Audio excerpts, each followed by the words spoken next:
To all you legends are still here riding out the season with us, round 23, coming into 24 now, a couple of rounds to go.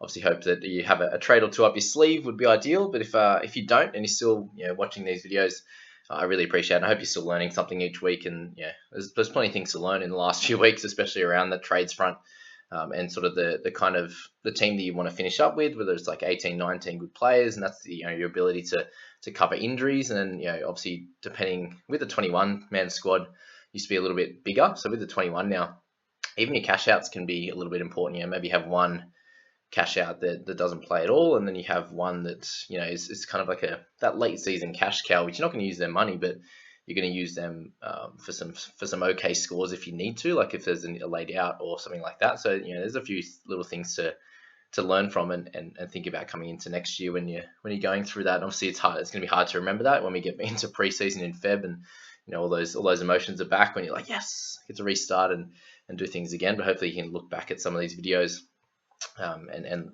learn something, but remember where we're at this time in this year compared to where we're at in preseason. But let's jump in. We've got 4 games to go through in this one.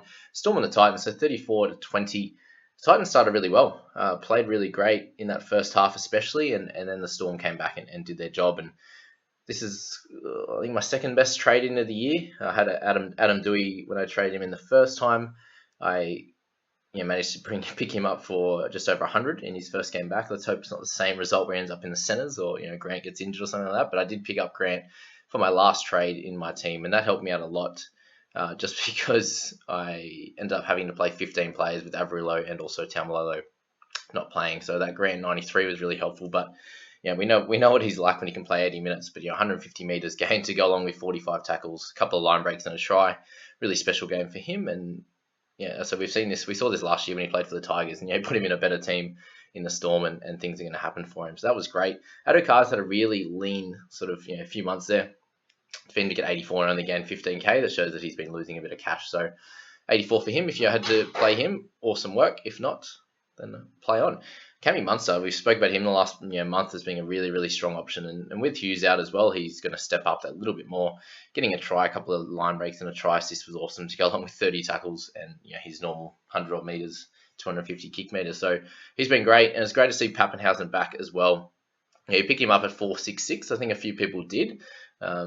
A few questions around Pap, and it was probably definitely the best week to bring him in, with him being the big possibility of playing 80 minutes. And he looks much more like himself. 180 meters, 5 tackle breaks, the try assists, 3 line break assists, so did well with ball in hand and back to kicking goals. So 63 for him was great. And then if you had Fogs like myself, so it was a pretty good game if we're being honest. Fogs finally came back and in a beaten side, still got 57 with 1 try assist. Plenty of run meters himself, which is great. And he's one of those halves that does actually run the ball a lot. That's what we look for in that halves position. You see why Mitch Moses does well the majority of the time when he's not carrying an injury, or if the team's going okay, they go forward and the run meters that he gets to get the tries, the tries, and also just the tackle breaks and run meters. So awesome for Fogs. And if you held on to Peachy, you pick up a try. He's been pretty lean lately in terms of his scoring, so that was nice to see. He's still averaging 43 for the season, so it shows what he was doing when he was playing really well. Chris Lewis starting in the 13 role, moving to the centres as the game went along, had a nice one. Not many people have him. Greg Marzou, really, really strong player. He's crazy. Very hard to tackle. You see one-on-one there. Was it Munster? Munster and Addo-Carr really tried their best to just wrap up the ball, but just demolish them. So he was solid.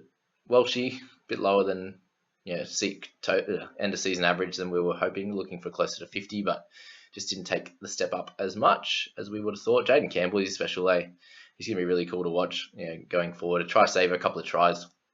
Not many tackle breaks, but he's really electric when he has ball in hand. You can see that the Storm put a really big target on him. Just, even though he did score the 2 tries, it was all just like off the run and play kind of things. But when he's running the ball back, they really, really made a big conscious effort to make sure they get him down with that, because he's one of their X factors for sure. And then you see what they do with Big Tino as well, 93 meters only, and no tackle breaks or offloads. So the 2 big guys in their side, really, him and then we'll get to Fafita.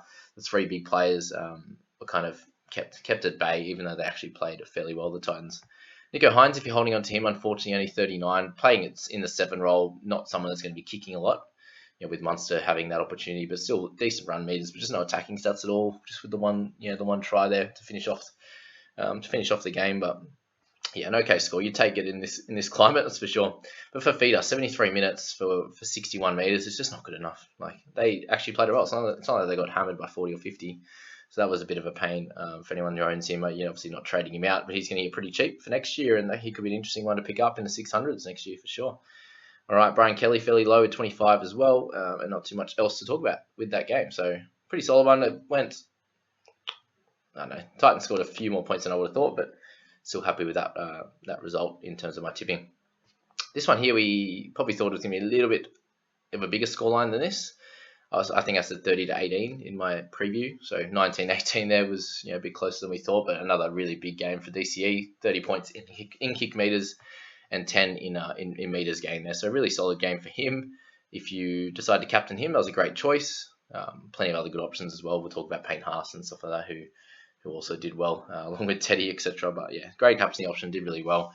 Mate Tomoko, if you picked him up pretty cheap a while ago, you've got some really, got the spoils in this one with 80 for your centre, 11 tackle breaks, 25 tackles. So he's going to be a really good player over the next bunch of years, I'd imagine. He just seemed really like a really solid centre. And he kind of carried them a little bit with a couple of line break assists and a try assist there.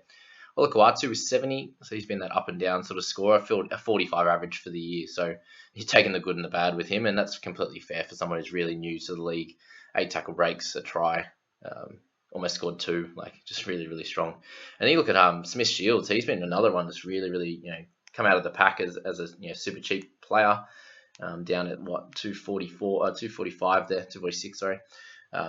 If you brought him in right when he first started playing, and he's ended up with just under a 40 average there. So a really strong game for him, 8 tackle breaks, a try, and a try assist as well. If you're having to play him in the centres to cover Averillo, you're really happy with that. Obviously, he's scoring better than what Jake has been. Hudson Young has also been a revelation the last part of the season. He started really well at the start, had some time on the bench and stuff. They moved him around, and now he's back, scoring really well. Just a hard worker, always 50 in base, and then gets the tackle breaks, etc. from there. It's also good to see Trebojevic out there doing really well with 65. Schuster, if you hold on strong, you got 54 out of him. 41 tackles you're really impressed with to go along with 6 tackle breaks, but did get sin bin right at the end, which literally in the last play, which was silly, but that killed him getting over that 60 mark. Unfortunately, Whiten was okay. Hodgson, Croker, if you're still holding him, all solid scores. Not too much more to say. Simonson, if you're still holding him, you take his 42. Rapana with 38 was okay as well. And then guys like Jason Saab in the 20s there. Nothing too special. It'd be cool to see how cheap Lawton can get and if he gets a starting spot next year in any team. So that's that one. We'll move on to the Panthers and the Bunnies. So this one here, how good is he? He's a freak. I love watching this guy play. 844 kick meters, so 42. And then 4 points in the forced dropout. And then 5 with a field goal. 8 with the kicking goal. So 13, 55, 59 off his boot. 59 points just of his kicking boot, so that's special to go along with a try. 20 tackles for no misses, just everything, and he's a freak, man. Just yeah, there's not much more to say, is there? A bunch of really good scorers in this one from the high guys in the in the game with Cook with 77 was really awesome. Can't say much more about him in this last month or so. High in the tackle count. Running the ball a bit more, so as soon as he's getting in the 50 tackles and 80 plus meters, they're 60 in base to start, and then if he actually does something from there, even better. So he's slowly building back his starting price for sure, and has been a great pickup for anyone in the last few weeks. I think you've got a 60 odd and a 77, so awesome. Isaiah Yeo with a great score as well, so only 50 and a half average for the season, really nice, but nothing to he's not that big keeper that he was last year. Obviously 217k down.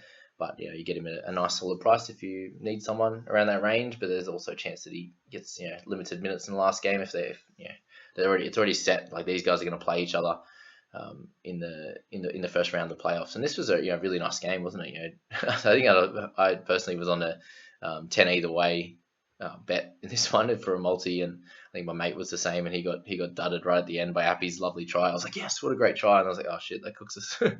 Murray was 63 in his 69 minutes, so great for him. 55 tackles, obviously.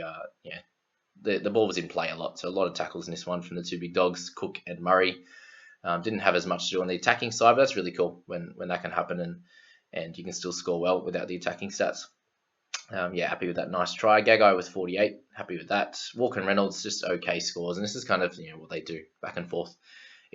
Every second game scoring really well, and then back to like a 40.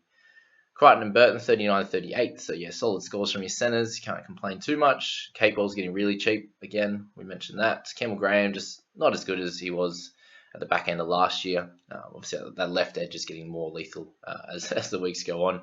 Latrell with only an okay score, so I think that we can clearly say that picking Teddy over Latrell was the way to go. I did mention on the Talking League pod that I thought that Mitchell could have the 80 like he did last week into a 30 or 40, and he's going to be a little bit more volatile than what Teddy would be. And it's just how many of those big scores do you get in these last few rounds? He might go bonkers again next week, obviously against an easier team than the Panthers. Pango Jr. was nice to watch in coming on his first game for the Panthers. Didn't have too much of an impact, but did he sing? How cheap is Luai getting? That's gonna be crazy. If well, it's weird because even Cleary spent a fair bit of time out, and I guess Burton was the main playmaker. So it'll be interesting to see what happens next year if Cleary spends some time on the sidelines. If Luai becomes a really strong option again. Yeah, that's basically all I've got to say on that one. And then Johnson 16. So if you have him, there's a bit of an annoying one. Dylan Edwards with 2, obviously getting knocked out there was not ideal. So last one with the Tigers and the Sharks. The Sharks ended up running away with this one, and it was a good win. That's something that they needed. It looks like they'll be pretty close to cementing their spot in the top 8. And I'm very unfortunate for Mulatalo. It looks like he's a really bad broken jaw. So look at the vision. He was broken on both sides there, like a complete crack down here. So not good for him. He'll be out for the season, unfortunately. But he's had a really nice year from when he was since his first game this year. He's obviously missed a little bit of time, but he's been really electric and a nice 2 tries and a try saver there. Trindle with 4 try assists and 7 goals was amazing. So if you picked him up, yes, he has a 33 average, but he's gained 281k since he obviously had a few lighter games at the start. And he completely take that score every day of the week. Luke Metcalf with 69 in his 77 minutes on the park. So obviously you got a nice helped out try, but by Mulatalo, I believe. On that line break, the individual line break he made to get his first one, and then he jumped on another one to get his second. So I think he was really solid, and he could be a nice one to play number 6 for the next year with and he could be that little bit more of a kicking half. They've got Trindle there, they've got Moylan at this stage with Metcalf, and then Nico Hines. So I think he's got a bright future. This kid, he should do really well. He had a nice game. Chicam was solid in the centres. Obviously Katoa, Offengawi, Lucy Leilua 52. So if you're playing him, solid without doing too much special.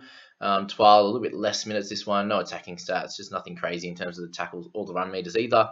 Ramian with 46, so 10 minutes off for that one, but he came on, did solidly. 6 tackle breaks, 180 meters, seems to be his complete standard game for sure. If you're looking for anyone else, Luke Brooks with a little bit of a lower game with 40. We see that with Adam Dewey as well, which we'll speak about in a sec. But that's going to happen when you get smashed, really. There's not much else you can do. Sean Bloor with under 80 minutes this time, 64 for his 35 points. So, again, nothing happening on his side of the ball to be able to do anything but another 48k price rise. Not that means too much. Moylan was really solid coming onto the park, 34 in 19 minutes. So, I haven't seen that from him in a long time. Adam Dewey with 31 in his 71 minutes. So, he came off a little bit early with 2 goals there. Just nothing really going on for him at all. To still pick up 31, we'll take that, I suppose, in amongst all these amazing scores. But I did see a few people captain him, so that was a bit of a pain if you did so. Billy Walters with 9, that's probably it. Billy McGulis came for 4 minutes there. So that's that, guys. That's the first 4 games in the review. I hope you learned something with that. And if you're needing to make any trades with these types of guys, just obviously let me know in the comments as to if you need any help. But I hope that's kind of got across what we need to know from this video. And we'll catch you in the next one, guys. See you later.